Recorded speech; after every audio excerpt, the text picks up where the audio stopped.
Greetings, my friends. My cold hasn't left me, but that doesn't stop me from going out in nature and enjoying some fresh air. This Sunday I'm hiking a place that I've been before. When I was in kindergarten, we used to hike up here quite a lot. I learned to use a knife out here.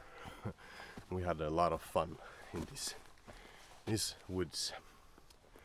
And as you probably understand, this is quite close to home. I walked here from my current home, and it's about 1.5 kilometers, so it's not that bad. Yeah, I'm aiming for the top, and I'm also aiming for a lake to enjoy my coffee at. Hope you will join me on this adventure.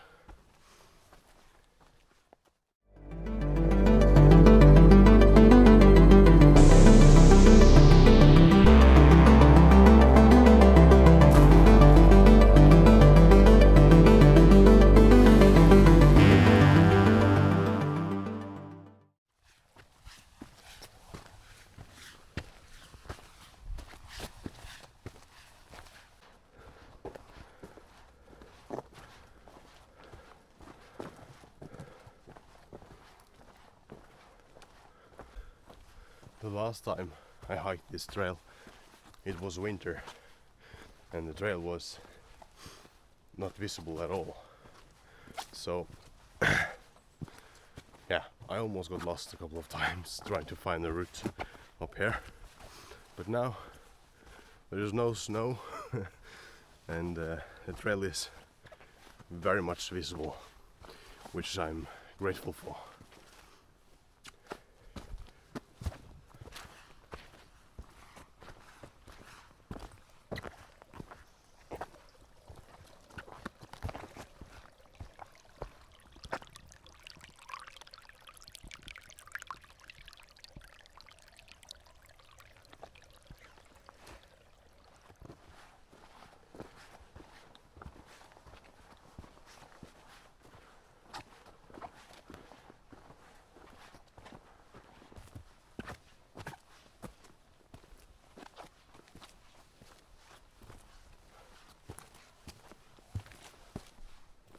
It feels like you're kind of in the middle of the woods, deep inside on some rural place, but in actuality you're quite close to houses.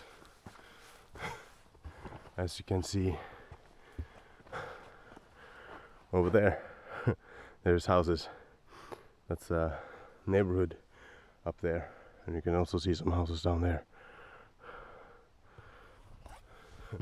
I'm quite close to people on this hike, but that's something that's so great with this part of Norway. I think actually it's most of Norway that you can almost just step out of your door and you're into nature. I know in Oslo they have like this nature the spot outside of the town city, where it's extremely popular to hike, to camp, skiing and whatever. I've never been there, but I've heard it's rather amazing. And that's great. Nature should be free for all.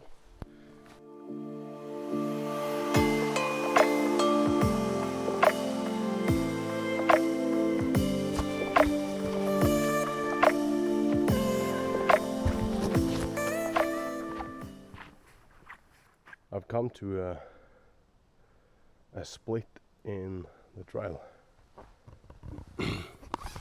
and if I'm not remembering wrong, I think I will go in this direction right over there rather than over there just to get some nostalgia from kindergarten, because I think it was up here.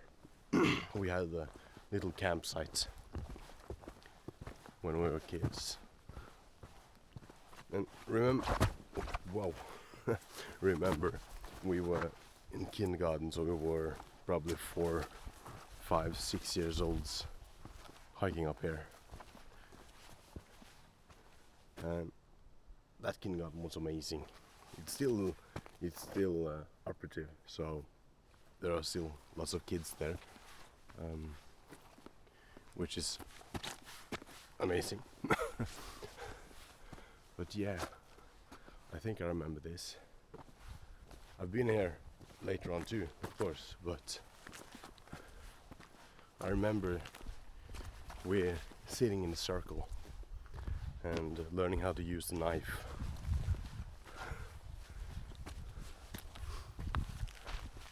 And some parents might be terrified of their children climbing the trees and stuff like that these days. But we learned to use really sharp knives and hammers, as well as saws and stuff like that. In kindergarten, that is. And here it is. I see the campsite. I remember I remember some of these trees because they're also crooked, so I used to climb them. You can see they're quite worn down. People have been climbing them. Same with that tree over there. And that's a campsite. It seems like there is even a postal box there, probably so that you can sign in some guest book or whatever. But yeah, I remember this place. It's amazing that things like these still survives.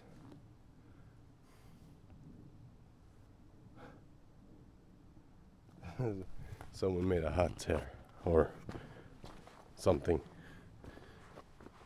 I imagine that the kindergartens still go up here sometimes, although I think the personnel that was there when I was in kindergarten are now retired, maybe.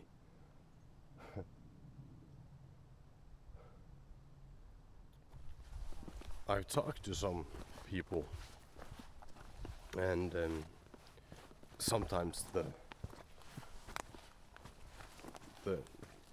remembrance of history comes through as a topic, and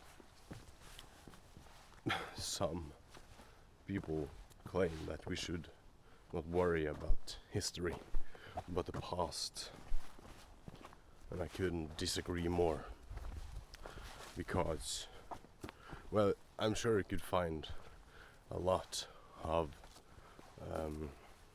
reasons as to why you shouldn't remember the past and why you should forget history. But how could we learn without remembering what happened before? Are we just to forget everything and just repeating the same old mistakes again and again and again? I don't think so. It's a reason why we're conscious. It's a reason why we remember things and we write things down. We write things down to remember the good things and the bad things, to learn from our mistakes. That's kind of how we've evolved to whatever beasts we are today. We can't forget. Some things, of course, we do forget because they have no desirable knowledge or desirable remembrance to them. But throughout the whole picture, you have to remember history, and we can't forget the past. And I think that's rather important to remember, that no matter what you do, you might remember it. And when looking back at it, you can learn from maybe the mistake or the good thing you did, something you learned perhaps. I mean, how could you learn without remember how you did it before? Yeah, it doesn't make sense to me. You gotta remember what happened before. You have to remember history. All the genocides, the crusades, the mass extinctions of animals and peoples. There's a reason why there's so much uproar when small stuff happens. It's because people remember through history. They do not remember it personally, but they remember being told about it, read about it, because someone didn't want it to be forgotten.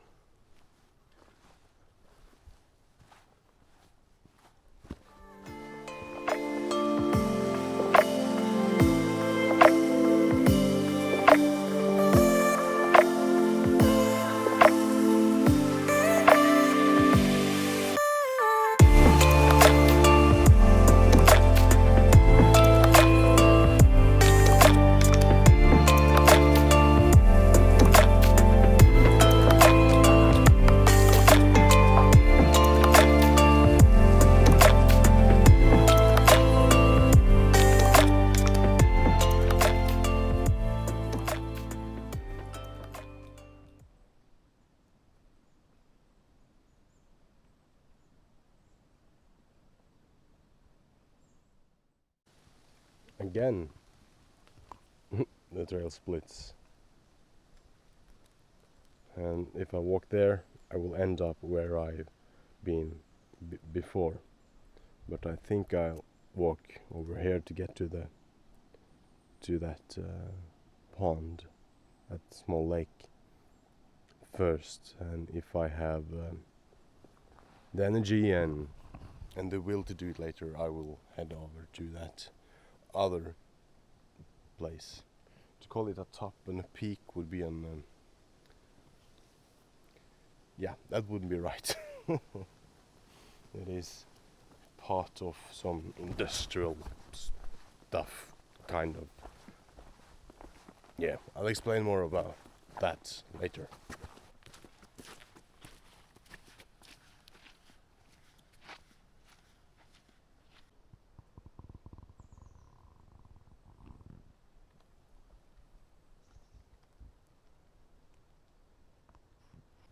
Even though I grew up around these woods, and I've been into these woods a lot, I don't know the names of different places, and someone puts up signs here and there, and I just stumble upon a sign.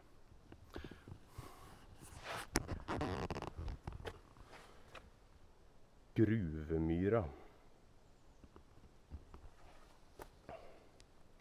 Gruve is like a quarry or a mine, and myra is the marsh. So I'd say this is called the mine marshes, or the marshes of the mines, or something like that. I didn't know there was any mines around here. There have been a lot of mines in this town, but not here. But maybe it was connected somehow. I don't know. There's a lot of things we don't know and just have to accept, ain't it?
I've talked about so many times how water attracts people, that we need water to survive, and people have always found it fascinating and captivating. So when I walk down here, I see some lake in between the trees, and I have this feeling. I can't quite describe it. It's not complete joy. It's more excitement, but not the kind of excitement a child gets. It's like, yeah, like I found something precious. It's weird.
These trails are used very much. There is always at least one person in these woods hiking or just walking here to keep in shape or whatever. I'm not too pleased with this though. Although that's no one's fault, really. Let's see if we can get through without being cut up too much about this grass.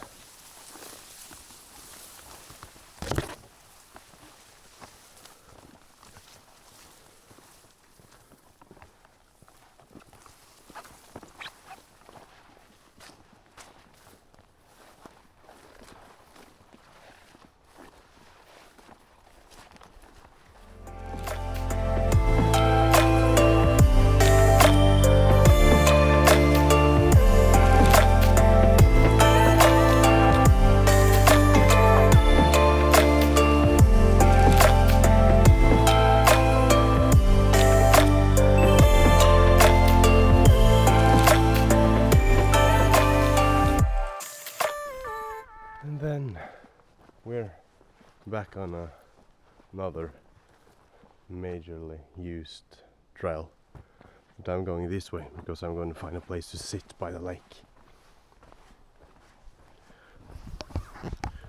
And that lake, although we wouldn't classify it as a lake in Norway, we have so many names for bodies of water. This one is smaller than a lake. It's more of a pond, but when you say pond in English, I think of a rather small thing. This one is a bit larger, so something in between the pond and a lake. I don't know if there's a name for it even in English. There probably is, but I'm a professor. Anyways, it's called Langkjenn. Lang is long, and kjenn is, as I mentioned, the type of body of water that's larger than a pond and smaller than a lake. So apparently it's long, but it's not that long. It's longer than many of the others in this area. So Maybe that's the reason.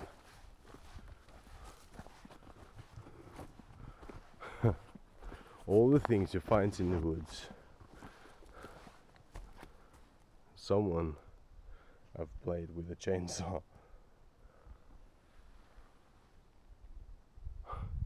Because this body of nature is so much used, there is so many good trails here. So many good trails. I know people are using the e-bikes here, and there's perfect for that too, I guess. And look, there's a place people used to have their campfires. Unfortunately, I am a bit early for the sun to hit, but nonetheless,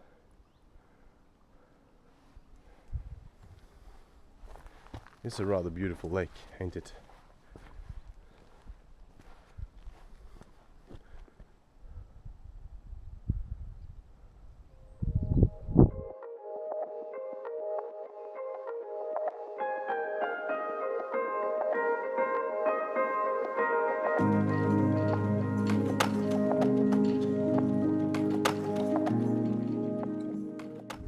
I have a video that I made in, I think it was in the autumn of 2022.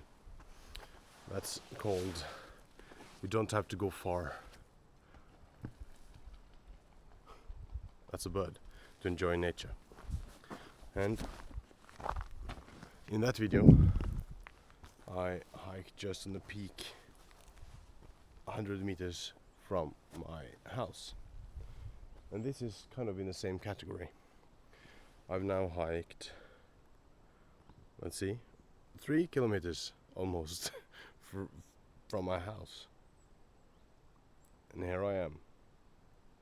Of course, this does not apply to everyone, because someone has to walk quite a while to get outside of the city they live in. But there is still patches of land you can enjoy, I guess.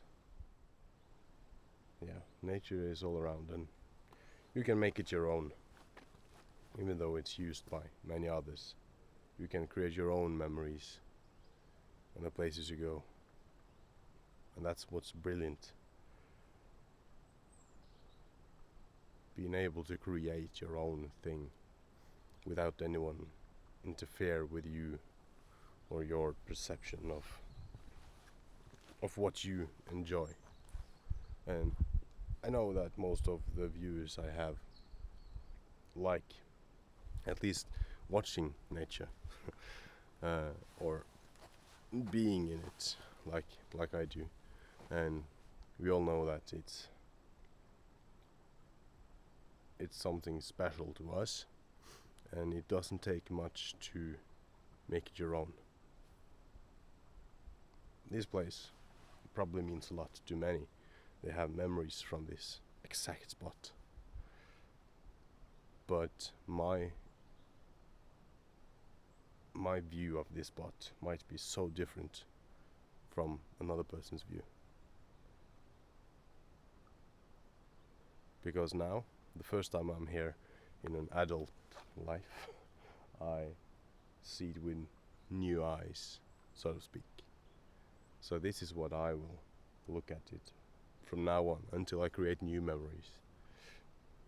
I will definitely take my kids here, because it's not a far hike at all. It's not a hard hike, and I know there is easier way to get there.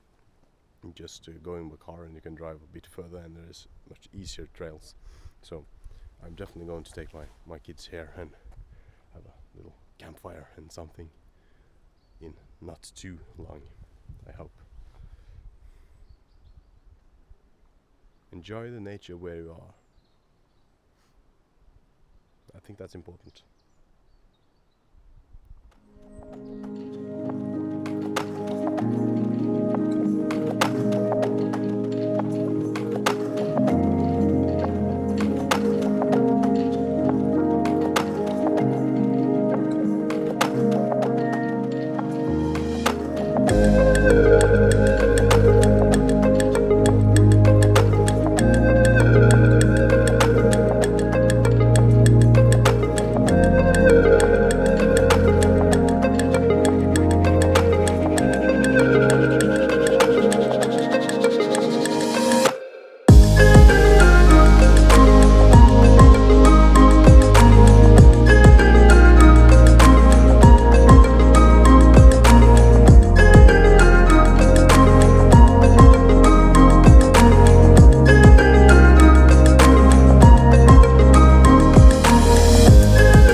I've hiked past some blueberries and I've tasted some blueberries here and they were rather good, so I'm now heading out to see if I can find some to have in my oatmeal.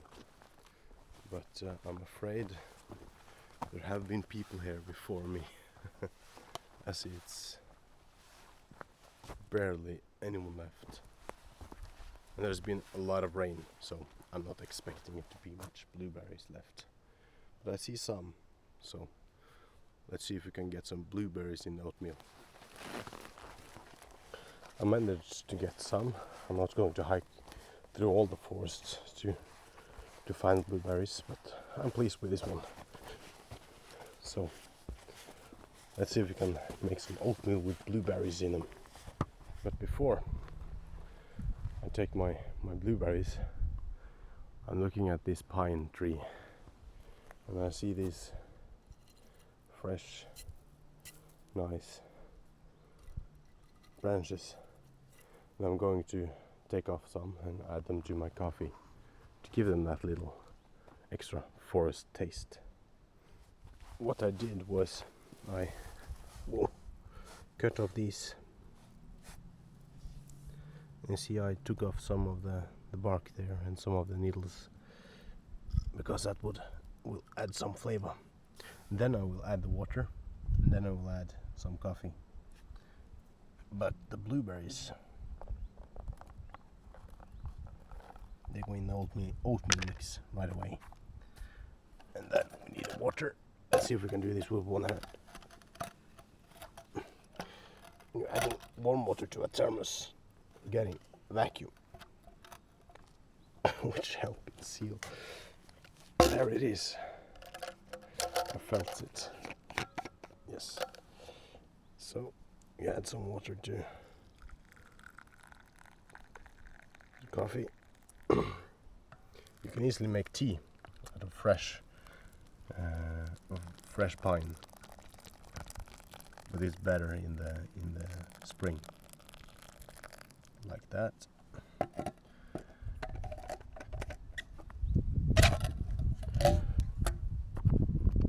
We stir. We crunch the blueberries a bit, and it will give awesome taste.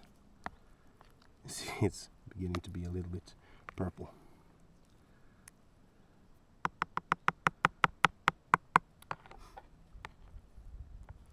As we're out in nature, we can use a stick to stir a little bit in there. You can already see there is some change in the water color, so I will leave it in a little bit more before I add my coffee. It's been a couple of minutes and you can see that they've lost the color. Tossing them out a little bit. And then, I mean, you could just drink it like it is now, but I prefer to add some coffee in there. A little bit more. I like my coffee strong.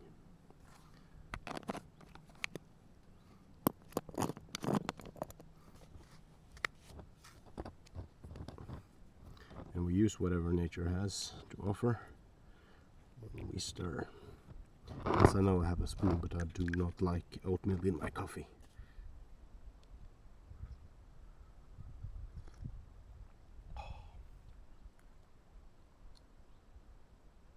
It gets that little bit of foresty taste, which is amazing. The same goes if you add it to if you make it on a bonfire or a campfire, you will get that foresty, smoky flavor. Now to the blueberry oatmeal, which has been sitting there and becoming real nice for a couple of minutes. It doesn't look really nice, but it tastes good. And the blueberries add a sweetness and a bit of acidic taste, because I guess the blueberries aren't that good anymore as it's getting late in the season.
I'm thinking, because there are so many ways to go here in these woods, and I kind of promise you to go to that top that I've been before, where there's some pillars from a factory that's still operated, but they do not transport their stuff through those pillars anymore.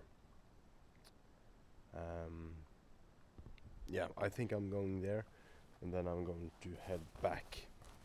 So I'll be heading back the way I came, and then I will turn on a cross road a bit further where I came from. Wow, that was a mess of an explanation. Anyways, I'm heading back to where I came from, and I'm heading another way to get to that top. Yeah, let's go.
Now I'm on a new part of the trail, or it's not new, but I haven't walked there today.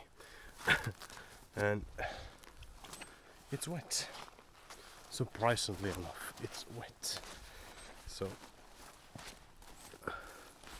here is less wet, and okay, I was kidding. Now I'm on solid ground. And here I see a blue mark, and I remember I kind of turned wrong here when I was here the last time, and I think if I turn the map correctly, this is the right way up to that place of mysteries. I'm going to talk about it when I'm getting a bit closer, and you can see the remnants of these structures. It's not a part of the factory, but it's a part of something that belonged, or it still belonged to the factory, I guess.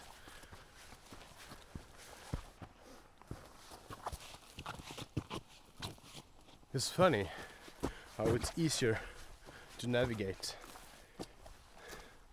in this time of year rather than in snowy winter.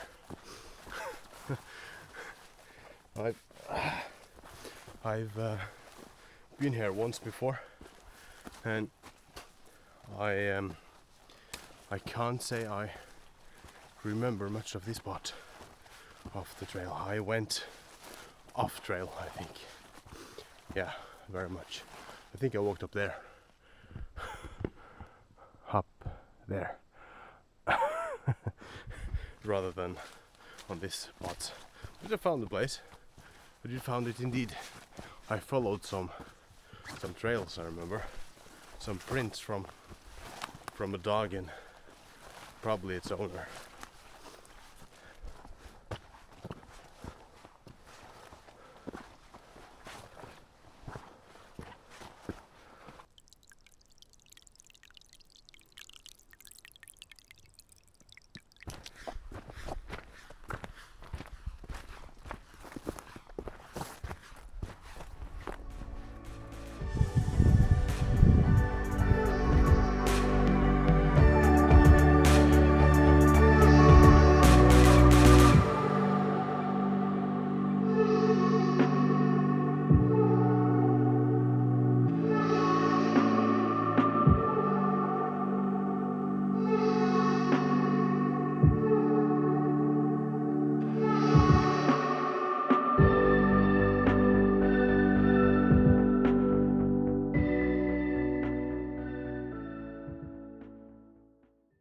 now this part of the trail I do remember, because now I'm heading underneath some high voltage power lines that stretches through the landscape like a worm. You can see them there, going through there. Kind of ruining the landscape, but then again we need the power, don't we? So there's a lot of debates going on when they want to have the power high voltage through the national parks and stuff like that. And the locals are of course furious because it's ruining the landscape, and the politicians are in distress because they think about the money and the people. And yeah, you can imagine the circus. It's the workers against the locals, and the politicians. Yeah, it's a mess. Of course we want to preserve the nature as much as possible, but we also need to maintain the power grid and make it as affordable as possible, to find something in the middle that everyone is somewhat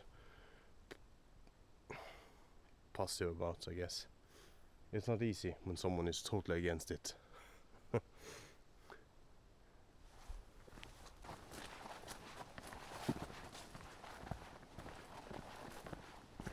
I want to make a shout out to all my great subscribers and those of you who keep on supporting me. It's heartwarming to read your comments and all that. And there is something that all of you guys that are active on YouTube making videos and content, stuff like that, something that comes to mind is that each and every one of you post your own adventures. Even though you're hiking quite common trails and visit places where many have been before you, and there are plenty of videos perhaps of that place, you make it your own. And that's kind of what I wanted to say earlier, that even though you're going on a hike that you have been before, that many have been before you, make that adventure your own. Don't make that adventure someone else's. When I'm out hiking, I'm being myself. I think about me and my own life, and I film everything. Not everything, but I film it and I share it with you, because why? I like it, I guess. And it gives me satisfaction, joy, and all that nice stuff. But my point being is, make your own adventures. Do not go and copy everyone else. If you see my hikes and you want to try them, don't copy me. Make it your own.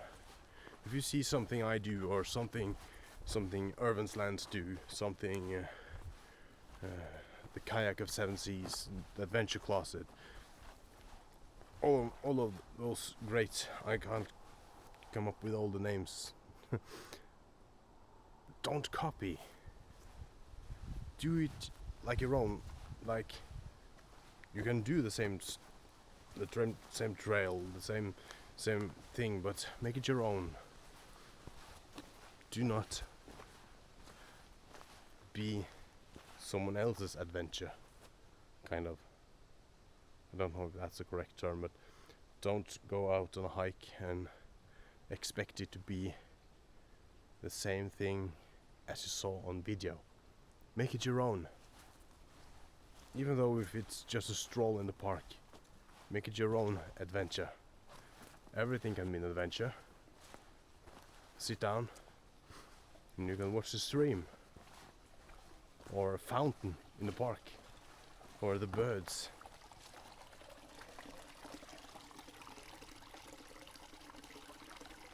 And you can get lost in that adventure.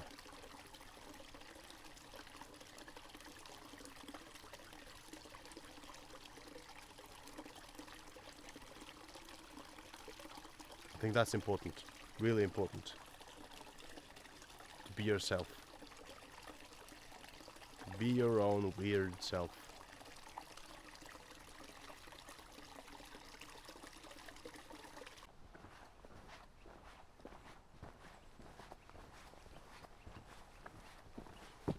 Now I'm getting really close to the small top I was talking about, with these pillars from this factory. This factory is still in full operation. They make I don't know the English term, but they make the thing from trees that you again make paper out of. Yeah, I think that's the most easy explanation. And before, when I was a kid, that's not too long ago, I remember there was these wires going over the roads some places, and they went from the factory and down to the sea, down to the inner fjords, to the docks, and that's how they transported the product down to the ships and sent it off to anywhere. But now there's more efficient using trailers, I guess. But they closed down this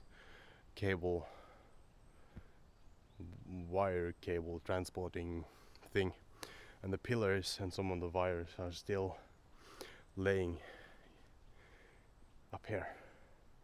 So let's go see if we can find any of them. This hill on the map is called Taubaneråsen, which is like the rope or the wire hill or something like that. Yeah, transporting a wire hill. Sounds rather weird in English.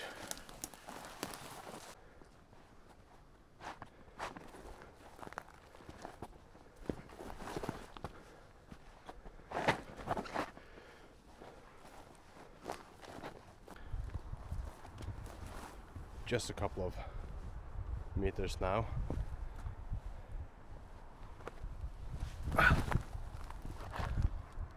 There you can see one of the pillars, and you have another one there.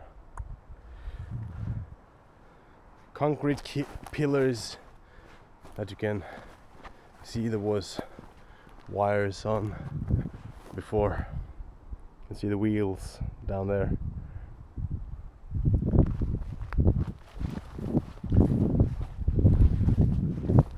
You can see the river, and over there you can actually see the sea. The factory is just down there.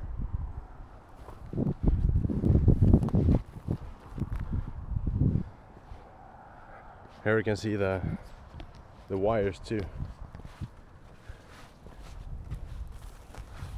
They've just left it here, not even thought about cleaning it up. It looks horrible, to be fair. It's quite dangerous too, I'll assume.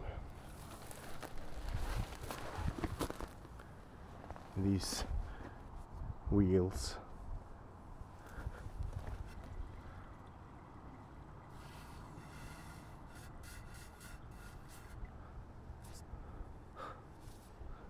It's quite incredible that no one has cleaned it up, I must admit.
I will now follow this old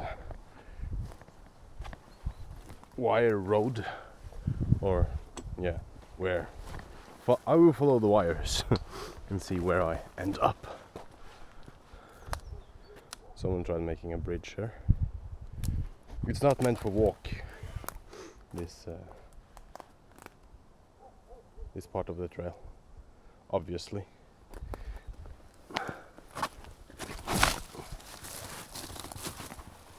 It's not a part of the trail even. It's just something I decided to do.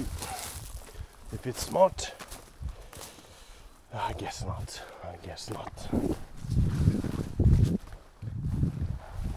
I'm walking here along this route of wires, and I stumble upon this. First, I thought it was a part of the rock of the mountain, but then I stepped on it and it's all soft. It's because this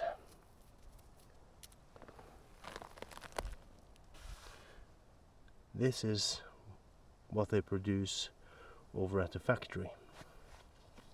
This is probably something that fell off from one of the carts back in the day that went on the wires. And it's all natural, so it will just be eaten up by nature itself.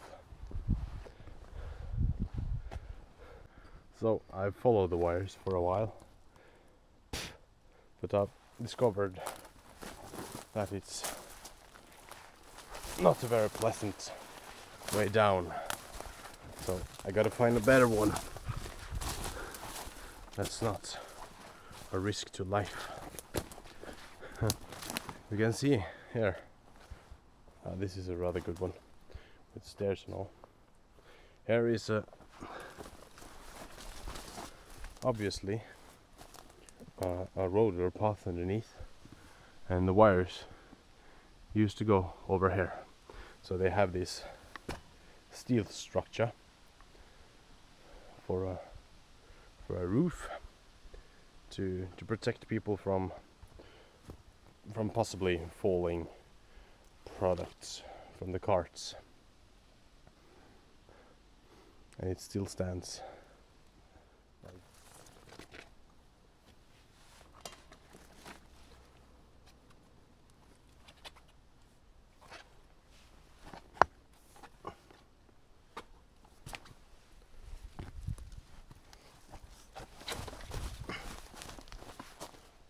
And I made it.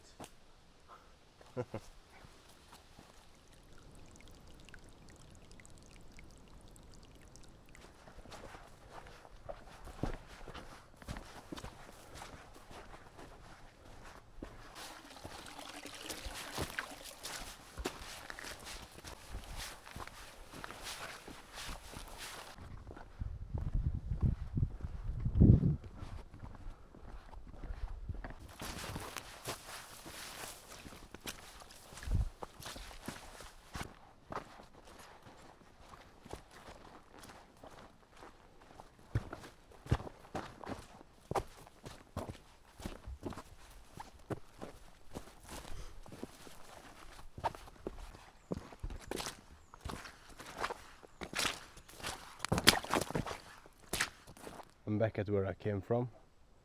That's where I just was, up there, and I came from that way when I was at that lake, and now I'm heading this way, a new road, hiking trail thing. And it's also well preserved as it's used so much. It's simply a joy hiking around here.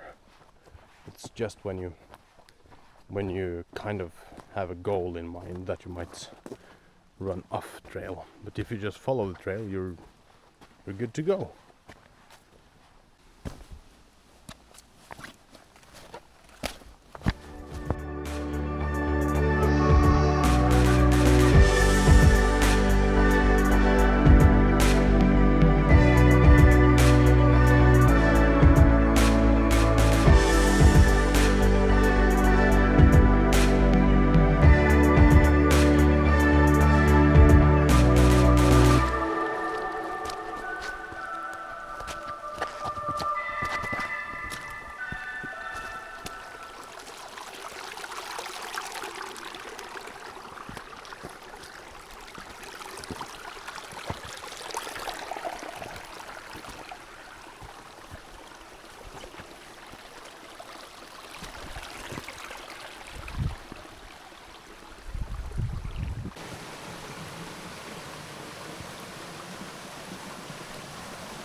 yeah, I'm getting close to the road where I'm just walking on asphalt home. I want to thank you all for watching. It means a lot. And if you like this, please hit that thumbs up button, and if you want to see more like this, that subscribe button helps a lot. And to get the notification of whenever I upload new content like this and other stuff, you better hit that bell icon too. And, yeah, I guess that's it. And take care, guys, and remember to make your adventure your own. See you around.